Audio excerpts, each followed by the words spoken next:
Point one users, this is probably the most important thing to check on your units to make sure they're set up right. On this boat specifically, the point one antenna is mounted back here by my driver's seat, and we've got an offset from the point one antenna to our bow graphs. So starting at your console graph, the first thing you're going to do is go to settings. You're going to want to go to network, data sources. First one we're going to go to is GPS, and we're going to make sure we're on point one. You want to make sure it says point one, doesn't say invalid or anything of that sort. That means essentially that our GPS for this head unit is reading from the point one. The next thing we're going to do is go down to vessel and go to heading, and we're going to make sure that is also on point one.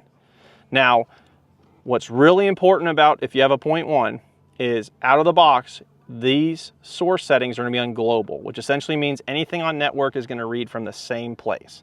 So we're going to go to our bow Lowrance, and we're going to do a little bit different setup. All right, we're up here at our bow Lowrance, and we're going to do the same thing we did at the console with a slight alteration. So this is a new setup. We're going to go in here, and first we're going to go to GPS. You can see right here where it says global. I'm actually going to change that down here on the scope to local.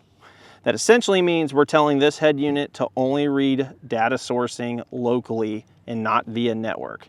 So what we're going to do now is actually change this to HDS Pro 10 iGPS. This is a Pro 10. That is this device's internal GPS.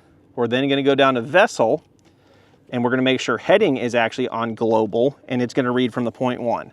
What this is effectively doing is saying this unit is now reading GPS internally up here at the bow, and it's reading heading from the point one. So when I drop a waypoint up here, it is actually going to be at the bow of the boat versus at the point one position at the back. So I'm going to drop a waypoint right there. And now when we go to the back,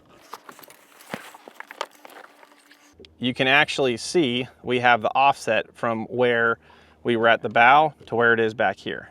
The reason you want to do this is exclusively because if you leave everything on global, your GPS is going to read from point one. And when you're at the bow of the boat, you've now got about a 20-foot offset from where you're dropping a waypoint to where it's actually dropping. Again, this is just for point one users. Definitely check out that tip because it makes things really, really more accurate when it comes to waypoint position, whether you're dropping waypoints at the bow or the console.